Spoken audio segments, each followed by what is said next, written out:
1947 തൊടുപുഴയിൽ നിന്നും കണിച്ചാറിലേക്ക് കുടിയേറി പാർത്ത വള്ളിപ്പറമ്പിൽ കുര്യൻ ചേട്ടൻ്റെ അനുഭവങ്ങളിലേക്കാണ് നമ്മളിപ്പോൾ കടന്നു പോകുന്നത്. ചാച്ചൻ എത്രാമത്തെ വയസ്സാണ് ഇങ്ങോട്ടേക്ക് കുടിയേറി പാർത്തത്? കുടിയേറ്റത്തിനുള്ള കാരണങ്ങൾ എന്തെല്ലാമായിരുന്നു? എനിക്ക് 3 വയസ്സുള്ളപ്പോഴാണ് മലബാറിലേക്ക് ഈ പ്രദേശത്തേക്ക് കുടിയേറിയത്. അന്ന് എനിക്ക് നല്ല ഓർമ്മയൊന്നുമില്ല. ചാച്ചനും അമ്മയും അവർ വന്നപ്പോൾ ആ കൂട്ടത്തിൽ വന്നു. 3 വയസ്സല്ലേ ഉള്ളൂ. 3 വയസ്സുള്ളപ്പോൾ വലിയ ഓർമ്മയുണ്ടാവുള്ളൂ. ഈ പ്രദേശത്തേക്ക് വരാൻ കാരണം നാട്ടിലൊക്കെ അന്ന് കൃഷി സ്ഥലങ്ങൾ വളരെ കുറവാണ്. അപ്പോൾ കുറച്ച് കൃഷി ചെയ്യാനുള്ള സ്ഥലം വേണം. അപ്പോൾ ആ ഉദ്ദേശത്തോടു കൂടി സ്ഥലം കൂടുതൽ കിട്ടുന്നത് അന്വേഷിച്ച് മലബാറിലേക്ക് വന്നു. കണിച്ചാറിലേക്ക് കുടിയേറി വന്നതിന് ശേഷമുള്ള അനുഭവങ്ങൾ ഞങ്ങളോടൊന്ന് പങ്കുവയ്ക്കാമോ? കുടിയേറി വന്നതിന് ശേഷം ഈ പ്രദേശത്ത് വരുമ്പോൾ ഈ പ്രദേശത്ത് വീടുകളൊന്നുമില്ല. അന്ന് വരുന്ന സമയത്ത് തന്നെ ഞാൻ ആദ്യം പറഞ്ഞല്ലോ, എനിക്ക് നല്ല ഓർമ്മയില്ല. എങ്കിലും ഓർമ്മ വെച്ച നാൾ മുതൽ വയ്ക്കുമ്പോൾ തന്നെ നമുക്ക് ചുരുങ്ങിയ വീടുകൾ മാത്രമേ, 1 കിലോമീറ്ററൊക്കെ 1-2 കിലോമീറ്റർ അകലെ മാത്രമേ ഒരു വീട് കാണാനുള്ളൂ. ഞങ്ങൾ താമസിക്കുന്ന സ്ഥലത്ത് അന്ന് കാട്ടാനയുടെയും കാട്ടുമൃഗങ്ങളുടെയും ഒക്കെ ശല്യം വല്ലാതെ ഉണ്ടായിരുന്നു. അപ്പോൾ ആ സമയത്ത് ഞങ്ങൾ രാത്രി കാലങ്ങളിൽ താമസിക്കണമെങ്കിൽ വീട്ടിനുള്ളിൽ കിടക്കാൻ പേടിയാണ്.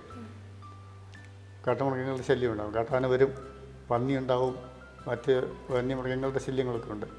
അപ്പോൾ മരത്തിൻ്റെ മുകളിൽ ചെറിയ മാടം കെട്ടി ആ മാടത്തിൻ്റെ മുകളിൽ കയറി താമസിച്ചത് ഓർമ്മയുണ്ട്. അന്ന് ഇവിടെ നിന്നൊക്കെ പള്ളിയിലൊക്കെ പോകുകയെന്ന് പറഞ്ഞാൽ നമുക്ക് 8 കിലോമീറ്റർ ദൂരം ആണ് പേരാവ് തൊണ്ടിപ്പള്ളിയിലാണ് ആദ്യം പോയിക്കൊണ്ടിരുന്നത്. അപ്പോൾ അത് ചിലപ്പോൾ ശനിയാഴ്ച ദിവസമൊക്കെ ഞാൻ ഓർമ്മിക്കുന്നു. ഇപ്പോൾ ഞാനും അമ്മയുടെ കൂടെയൊക്കെ നൊവേന കൂടാൻ പോകുമ്പോൾ ഞങ്ങൾ കോഴി കൂകുന്ന ഒച്ച കേട്ടിട്ട് എഴുന്നേറ്റ് ചൂട്ടും കത്തിച്ച് നൊവേനയ്ക്ക് പോയിട്ടുണ്ട്. 9 ശനിയാഴ്ച മുടങ്ങാതെ നൊവേനയ്ക്ക് പോകാൻ വേണ്ടി അമ്മയുടെ കൂടെ തൊണ്ടിയിൽ നടന്ന് നൊവേനയ്ക്ക് പോയ കാര്യം ഇപ്പോഴും നല്ല ഓർമ്മയുണ്ട്. കുടിയേറ്റത്തിന് ആദ്യ നാളുകളിൽ ദൈവാനുഗ്രഹം മാത്രമേ കൂടെ ഉണ്ടായിരുന്നുള്ളൂ. അത്തരത്തിൽ ചാച്ചനെ ഓർത്തു വയ്ക്കാൻ പറ്റുന്ന ഏതെങ്കിലും ഒരു ദൈവാനുഗ്രഹം ഓർമ്മയുണ്ടെങ്കിൽ ഞങ്ങളോടൊന്ന് പങ്കുവയ്ക്കാമോ? ഇത് കേൾക്കുമ്പോൾ എനിക്ക് ഏറ്റവും ആദ്യം തോന്നുന്ന ഒരനുഭവം എൻ്റെ അമ്മ പറഞ്ഞു തന്ന ഒരനുഭവമാണ്. ഞങ്ങൾ താമസിക്കുന്ന വീടിൻ്റെ പരിസരത്ത് കാട്ടാന വന്ന് തെളിഞ്ഞ് ഒടിക്കുന്നതൊക്കെ വാഴയും അതുപോലെ മറ്റു മരങ്ങളുടെ കമ്പുകളൊക്കെ ഒടിക്കുന്ന ശബ്ദം കേട്ട് നോക്കുമ്പോൾ കാട്ടാനയെ കണ്ടിട്ട് അമ്മ അവിടെ നിന്നിട്ട്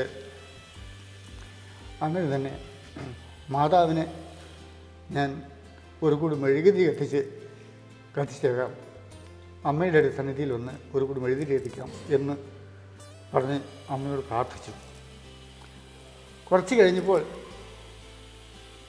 ഈ ആനയുടെ ശബ്ദം ഒന്നും കേൾക്കാനില്ല. ഇതൊന്നും മാറിപ്പോയ ഒരു വലിയ അനുഭവം.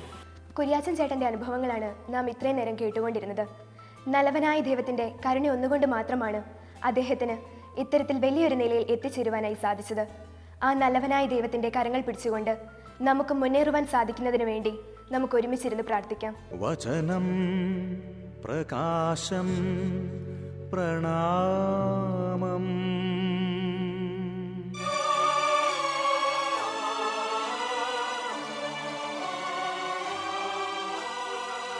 വചനം പ്രസാദം പ്രമോദം.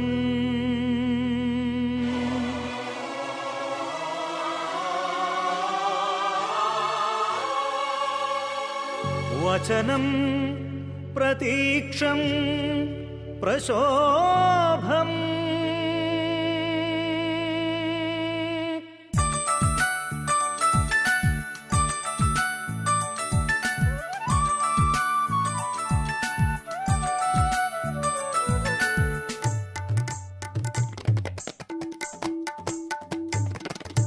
വചനം പ്രകാശം പ്രണാമം. വചനം പ്രസാദം പ്രമോദം. വചനം പ്രകാശം പ്രണാമം. प्रतीक्षं प्रशोभम्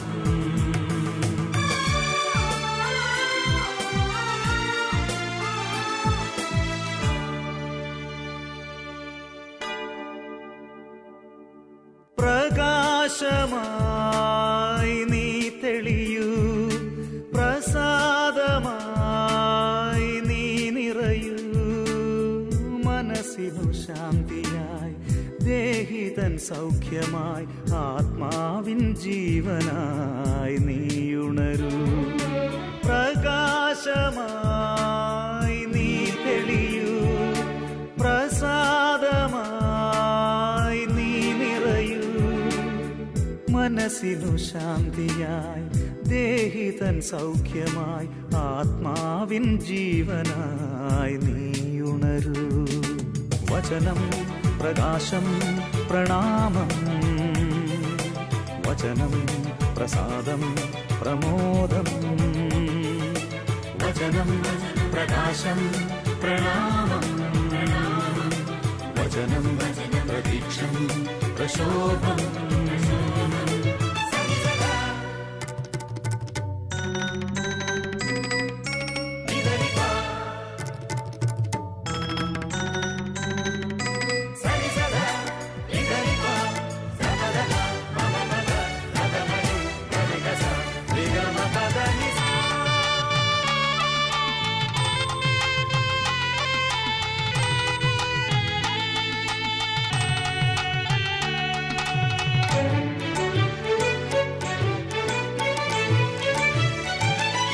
വഴിയറിയാതെ അലയുമ്പോൾ മിഴിയിൽ വിരിയൂ നീ,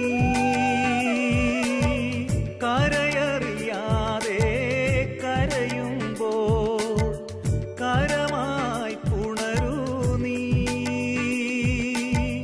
കര കവിഞ്ഞൊഴുകും കനിവായൻ മുറിവിൽ തഴുകണമേ, കര കവിഞ്ഞൊഴുകും കനിവായൻ മുറിവിൽ തഴുകണമേ. വചനം പ്രകാശം പ്രണാമം, വചനം പ്രസാദം പ്രമോദം, വചനം പ്രകാശം പ്രണാമം, വചനം പ്രതീക്ഷം പ്രശോഭം.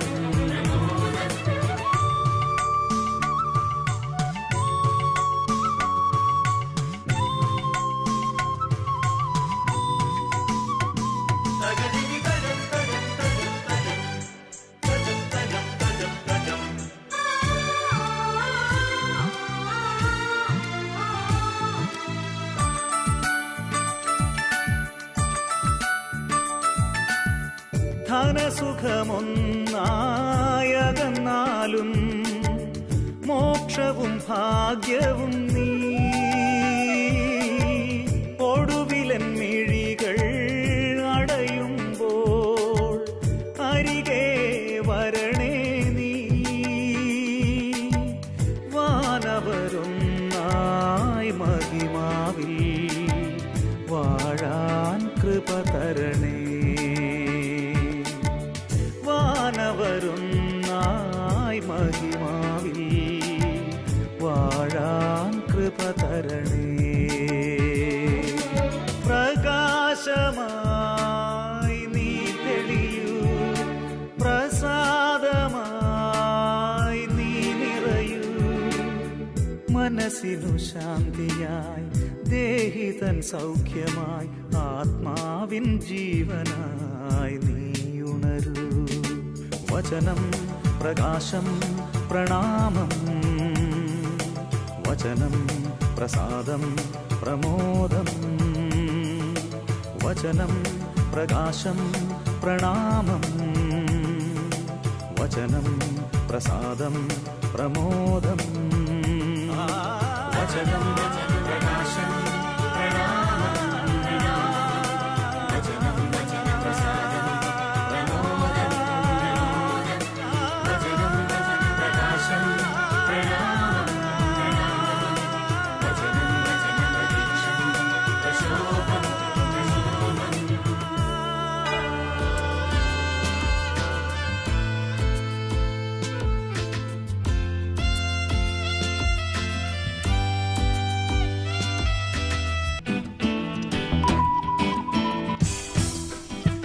1950 തൻ്റെ 5ാമത്തെ വയസ്സിൽ തൊടുപുഴയിൽ നിന്നും മലബാറിലേക്ക് കുടിയേറി വന്ന വർക്കിച്ചേട്ടൻ്റെ ജീവിതാനുഭവങ്ങളിലേക്ക്. ആദ്യ കാലഘട്ടത്തിൽ കുടിയേറി വന്നവരിൽ ഒരാളാണല്ലോ ചാച്ചൻ. ഇവിടെ വന്നപ്പോഴുള്ള സാഹചര്യങ്ങൾ ഞങ്ങളുമായിട്ടൊന്ന് പങ്കുവെക്കാമോ? ഞങ്ങൾ മലബാറിൽ നിന്ന് വരുമ്പോൾ പേരാവൂർ തൊട്ട് ഇങ്ങോട്ട് യാതൊരു വണ്ടി വാഹനങ്ങളും ഇല്ല. ഒരു കാളവണ്ടിയിൽ വീട്ടിലെ സാധനങ്ങൾ കയറ്റിക്കൊണ്ട് കണിച്ചാറ് വരെ വരുന്നത്. അവിടെ നിന്ന് ഇപ്പോൾ നിൽക്കുന്ന ഈ സ്ഥലം വരെയുള്ള ഭാഗം കാട് പിടിച്ച് കിടക്കുന്ന സ്ഥലമാണ്. അതിവിടെ കാട്ടുമൃഗങ്ങളുടെ ഒറ്റ വഴിക്കൂടെയാണ് ഞങ്ങൾ യാത്ര ചെയ്ത് വന്നത്.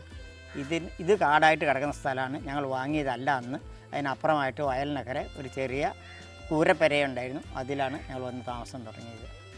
അവിടെ കപ്പയും നെല്ലും കാട് വെട്ടി തെളിച്ച് കൃഷി ചെയ്തു. മറ്റ് അനുഭവങ്ങളും എല്ലാം പയ്യെ കാച്ചിയ ചേന തുടങ്ങിയ സാധനങ്ങൾ കൃഷി ചെയ്തുകൊണ്ടിരുന്നു. ഈ പ്രദേശത്ത് അന്ന് കാടാണെങ്കിൽ ഇതിൻ്റെ അകത്ത് പന്നി, മാന്, മ്ലാവ്, കേഴ, ഈ വെള്ളക്കുരങ്ങ് എന്നിവ മൃഗങ്ങളുടെ ശല്യങ്ങളുണ്ടായിരുന്ന നിറയെ ഇവിടെ ഉണ്ടായിരുന്നു. ഈ പ്രദേശം 1960 കൂടി പലർക്കായിട്ട് ഇതിൻ്റെ ജമ്മി വിറ്റപ്പോൾ ഇതെല്ലാം വെട്ടിത്തെളിയും അതോടുകൂടി മൃഗങ്ങളുടെ ശല്യം ഒഴിവാകുകയും ചെയ്തു. അന്ന് ഞങ്ങളെല്ലാം ഈ ഭക്ഷണം കൃഷി ചെയ്ത് കഴിഞ്ഞാൽ പന്തലുണ്ട്, മാടം കെട്ടി, ഏറുമാടം കെട്ടി അതിൽ രാത്രി മുഴുവൻ കാവൽ കടന്നുകൊണ്ടിരുന്നു. ഏറുമാടത്തിന് 2 തട്ടുണ്ടാവും. താഴത്തെ തട്ട് തീയും, മുകളിലത്തെ തട്ടിൽ ആൾക്കാർ കിടക്കാൻ പാകത്തിന് ഇല്ല് പൊട്ടിച്ച ഒരു തൈതിൽ കൊണ്ടുള്ള ഇതുണ്ടാവും. അതിലാണ് കിടന്നിരുന്നത്. ഞാൻ 3ാം ക്ലാസ്സിലും 4ലും പഠിക്കുന്ന കാലത്ത് ഈ പന്നി കാവലിന് പോകാറുണ്ടായിരുന്നു. ആനയുടെ ശല്യം ഞങ്ങൾക്ക് ഉണ്ടായിട്ടില്ല. പിന്നെ മലമ്പനി ഉണ്ടായിരുന്നു. ചാച്ചൻ്റെ ചെറുപ്പ കാലഘട്ടങ്ങളിൽ ഇവിടെ കുടിയേറി വന്നപ്പം പള്ളിയിലൊക്കെ പോയ ഓർമ്മ ഞങ്ങളുമായിട്ടൊന്ന് പങ്കുവെക്കാമോ? പങ്കുവെക്കാമല്ലോ. ഞങ്ങളിവിടെ വരുന്ന കാലത്ത് ഇവിടെ നിന്ന് പറഞ്ഞാൽ 7.5 കിലോമീറ്റർ അകലെയാണ് പള്ളിയുള്ളത്. അപ്പോൾ അന്ന് ഇവിടുന്ന് പോകുമ്പോൾ ഇവിടുന്ന് കാടാണ്. പിന്നെ കാരണന്മാരെല്ലാം ദൈവഭക്തരായതുകൊണ്ട് ഈ അന്നത്തെ കാലത്ത് 9 ആദ്യ വെള്ളിയാഴ്ച, 5 ആദ്യ ശനിയാഴ്ച, 7 ആദ്യ ഞായറാഴ്ച മുടങ്ങാണ്ട് പോയി പള്ളിയിൽ പോയി കുംസാരിച്ച് കുർബാനയായിക്കൊള്ളാമെന്ന് പറയും. അപ്പോൾ അന്നത്തെ നിയമം നമ്മുടെ കത്തോലിക്ക നിയമപ്രകാരം അന്ന് കുംസാരിച്ചാൽ മാത്രമേ അന്ന് കുർബാന കഴിക്കാവുള്ളൂ. വൈകുന്നേരം അത്താഴം ഉണ്ടാൽ പിന്നെ കുർബാന കൈക്കൊണ്ട് കഴിയുന്നവരെ പച്ചവെള്ളം വരെ കുടിക്കാൻ പാടില്ല. അങ്ങനെ നിർബന്ധമുള്ളപ്പോൾ രാവിലെ ഇവിടുന്ന് പോകും. ആദ്യകാലങ്ങളിൽ ജ്യേഷ്ഠൻ കൂടെ ഉണ്ടായിരുന്നു. പിന്നെ അവരില്ല. പിന്നീട് തന്നെയായി. അപ്പോൾ ഇവിടുന്ന് വിളിക്കുന്നതിന് മുമ്പ് എണിച്ചു പോകും. കാരണം 4-5 പ്രാവശ്യമായി കഴിഞ്ഞാൽ മുടങ്ങാണ്ടിരിക്കാൻ വേണ്ടി വിളിക്കുമ്പം അന്ന് വാച്ചും മറ്റ് സമയമില്ല. കോഴി കൂന്നും കാക്കാരിൽ നിന്നൊക്കെ ഒച്ച കേട്ടിട്ടാണ് പുറപ്പെടുക. അപ്പോൾ ഇവിടുന്ന് 4 മണി സമയത്ത് രാത്രി എണിച്ച് നടക്കും. അങ്ങനെ 6 മണിയാകുമ്പോൾ തൊണ്ടി ചെന്ന് പള്ളിയിൽ ആദ്യം സംസാരിച്ച് അന്ന് കുർബാന കൈക്കൊള്ളുക. പിന്നീടുള്ള ബുദ്ധിമുട്ടെന്ന് വെച്ചാൽ അന്നത്തെ ഭക്ഷണത്തിൻ്റെ കാര്യം ബുദ്ധിമുട്ടാണ്. കാരണം ഇവിടുന്ന് സ്കൂളിൽ പോകുന്ന പെങ്ങന്മാർ ഭക്ഷണം കൊണ്ട് വരുമ്പം ബെല്ലടിച്ച് പോയെങ്കിൽ അന്നത്തെ രാവിലത്തെ ഭക്ഷണം കിട്ടില്ല. ഉച്ചയാകുമ്പോഴേയും ചോറിൽ മുഴുവൻ ഉറുമ്പ് കയറിപ്പോയെങ്കിൽ അന്നത്തെ ഉച്ചയ്ക്കത്തെ ഭക്ഷണം കിട്ടില്ല. അപ്പോൾ തലേദിവസം അത്താഴം ഉണ്ടാകും, പിറ്റേ ദിവസം വൈകുന്നേരം ഇവിടെ വന്നിട്ട് വേണം ഭക്ഷണം കഴിക്കാൻ. എന്നാലും മുടങ്ങാണ്ട് പള്ളിയിൽ ഞങ്ങൾ പോയിക്കൊണ്ടിരുന്നു. ഞായറാഴ്ചകളിൽ വേദപാഠത്തിനും അവിടെ പോകണം. കണിച്ചാർ ഇടവക സ്ഥാപിതമായപ്പോൾ വർക്കിച്ചേട്ടൻ്റെ നേതൃത്വത്തിൽ നടത്തിയ കാര്യങ്ങളെക്കുറിച്ച് ഞങ്ങളോടൊന്ന് വിശദീകരിക്കാമോ? പൊതുവിൽ പറയാം. തൊണ്ടി പള്ളിയിൽ നിന്ന് ഞങ്ങൾ തിരിഞ്ഞ് ചുങ്കക്കുന്ന് പള്ളിയിൽ നിന്നാണ് കണിച്ചാർ പള്ളി ഇവിടെ ഒരു കൊച്ചച്ഛനുണ്ടായി ഇവിടെ തുടങ്ങിയത്. അപ്പം ഞങ്ങളുടെ തറവാട് വകയായിട്ടും വേറെ 4-5 ആൾക്കാർ 1.5 ഏക്കർ വീതം സ്ഥലം മേടിച്ച് 6 ഏക്കർ സ്ഥലം പള്ളിക്ക് വേണ്ടി ആദ്യം കുന്നിൻ്റെ മുകളിൽ സ്ഥലം വാങ്ങി അങ്ങനെയാണ് തീരുമാനിച്ചത്. ആ സ്ഥലം വാങ്ങിക്കഴിഞ്ഞപ്പോൾ ആ കുന്നിൻ്റെ മുകളാണെന്നും വെള്ളത്തിന് ബുദ്ധിമുട്ടാണെന്നുള്ള സംശയം പറഞ്ഞു കഴിഞ്ഞാൽ രണ്ടാമത് 4 വീട്ടുകാർ 1/2 ഏക്കർ വീതം സ്ഥലം മേടിച്ച് ഇപ്പോൾ ഇരിക്കുന്ന പള്ളി ഇരിക്കുന്ന സ്ഥലത്ത് പള്ളി സ്ഥാപിക്കുകയാണ് ഉണ്ടായത്. 1957 നമുക്ക് സ്ഥിരമായി അച്ഛനും കിട്ടി. അന്നത്തെ കാലത്ത് രോഗങ്ങളും മറ്റ് വേദനകളൊക്കെ ഉണ്ടാകുമ്പോൾ പ്രാർത്ഥനയായിരുന്നു ശക്തി നൽകിയിരുന്നത്. ഏറ്റവും കൂടുതൽ പ്രാർത്ഥനയായിരുന്നു ശക്തി. കാരണം ഇവിടെ എങ്ങും അടുത്ത തലശ്ശേരി 50 കിലോമീറ്റർ അകലെയാണ് ഒരു ആശുപത്രി ഉള്ളത്. അപ്പം ദൈവത്തോട് പ്രാർത്ഥനയാണ് ഏക മാർഗം. അന്ന് പിന്നെ സെബസ്ത്യാനോസ് പുണ്യാളൻ്റെ പെരുന്നാൾ വലിയ ആഘോഷമായിട്ട് നടത്തുമായിരുന്നു. ഇവിടെ നിന്ന് 7 കിലോമീറ്റർ തൊണ്ടിയിൽ നിന്ന് ഞങ്ങൾ പള്ളിക്കൂടം വിട്ട് അവിടെ കാത്തിരുന്ന് സന്ധ്യയാകുമ്പോഴാണ് പ്രദർശനം പുറപ്പെടുക. അതിൻ്റെ കൂടെ എല്ലാവരും ഈ ഇടവകയിലുള്ള എല്ലാ ആൾക്കാരും ഭക്തിയോടുകൂടി അവിടെ നിന്ന് വന്ന് ഇവിടെ വന്ന് പാതിരാത്രി കഴിഞ്ഞ ശേഷമാണ് തിരിച്ചു തൊണ്ടിക്ക് പോവുക. അതുവരെ വളരെ ഭക്തിയോടെ എല്ലാവരും ഈ തിരുനാളിനെ, കാരണം പാമ്പിൻ്റെയും അന്ന് മേടിക്കുന്ന പാമ്പിനെയും മറ്റ് വന്യമൃഗങ്ങളെയും മലമ്പനിയെയും ഒഴിവാക്കാൻ വേണ്ടി പ്രാർത്ഥിച്ച് എല്ലാവരും കൂട്ടമായി പ്രാർത്ഥിച്ചിരുന്നു. അതുകൊണ്ട് കാര്യമായി നമ്മുടെ ഈ ഭാഗത്ത് മലമ്പനി പിടിച്ച ആർക്കും അപകടം ഉണ്ടായില്ല. ദൈവത്തോട് അത്രമാത്രം പ്രാർത്ഥിച്ചിരുന്നു. തൻ്റെ ഏറ്റവും ചെറുപ്രായത്തിൽ തന്നെ മലബാറിലേക്ക് കുടിയേറി വന്ന വർക്കിച്ചേട്ടൻ്റെ അനുഭവങ്ങളാണ് നമ്മൾ ഇത്രയും നേരം കണ്ടുകൊണ്ടിരുന്നത്. ഈ വിശ്വാസത്തെയും ഈ പ്രാർത്ഥനയും മുറുകെ പിടിച്ചുകൊണ്ട് നമുക്കും ജീവിതത്തിൽ മുന്നേറാം.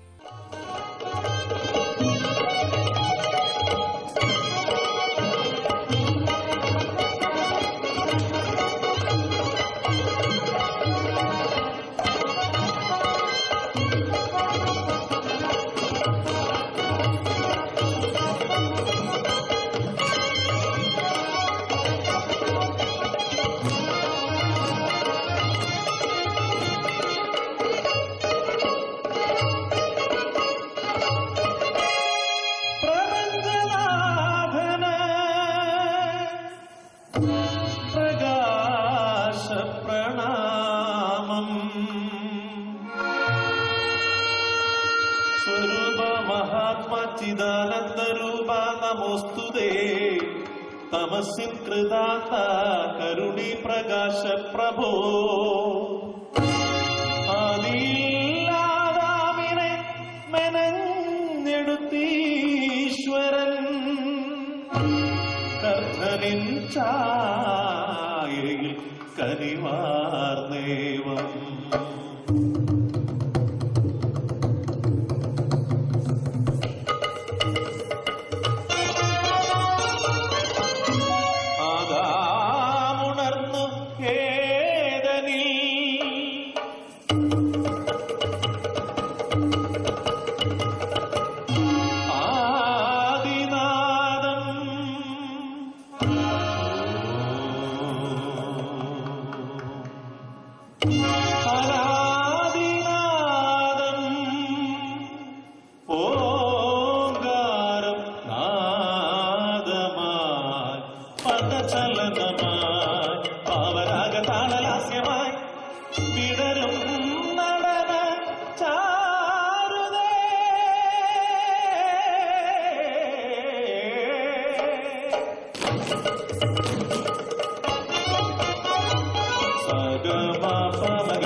കൃഷ്ണം ആദം ഉയർത്തുന്നു ദൈവം ഇറക്കുന്നു ആദം ആദം നീ എവിടെ നോക്കാനാകാതെ തലതിരിച്ചു അറിയുന്നാദം ആദിനരൻ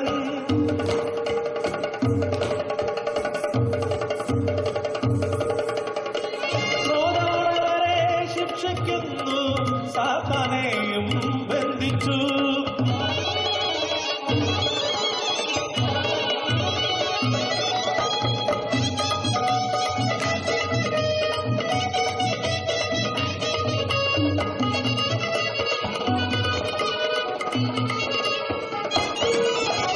ഔവയെ വഞ്ചിച്ചൊരു സാത്താനപ്പോൾ ശാപത്താൽ ബന്ധിതനിന്നും മണ്ണിൽ അന്ത്യം വരെ ഈ മണ്ണിൽ തൊഴിൽ ചെയ്തേവം പശിയകറ്റിയിടുകയെന്നും ജനമേ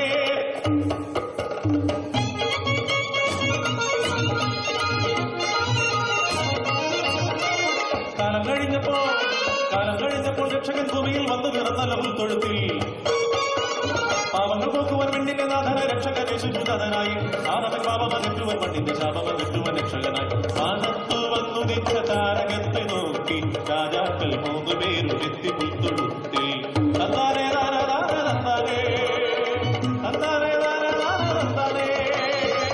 തന്നാനേ തന്നാനേ ഇടയെന്ന വന്നെത്തി ഇടയ നൃത്തം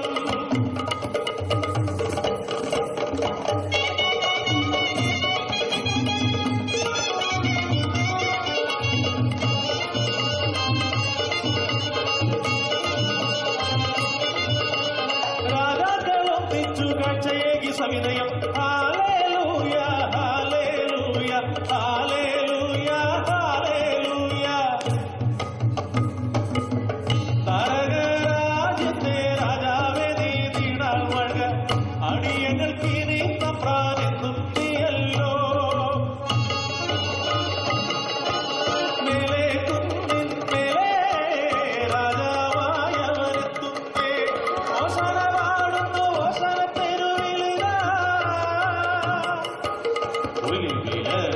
താളത്തുള്ളി ജനമൊന്നായി കൈകൾ വീശി വഴി നീളെ തുണി വിരിച്ചു വന്നു വാഴ്ന്ന ദൈവപുത്ര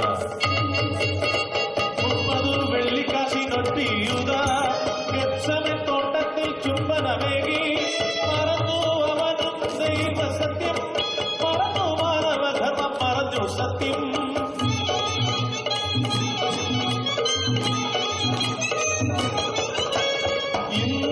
മനുഷ്യബന്ധങ്ങൾ തമ്മിൽ അംഗം വെട്ടുന്നു സ്വന്തം സോദരൻ തമ്മിൽ വെട്ടി നുറുക്കുന്നു മിത്രങ്ങൾ അകലുന്നു ശത്രുക്കൾ പെരുകുന്നു ഗുരുവെ കൊല്ലുന്നു ലോകമാകെ കരയുന്നു ഗാദുതാമലയിൽ യേശുവെ തൂക്കിലേറ്റുന്നു അത് ഭൂകമ്പമാ ഉരുൾപൊട്ടലായി കൊടുത്താൽ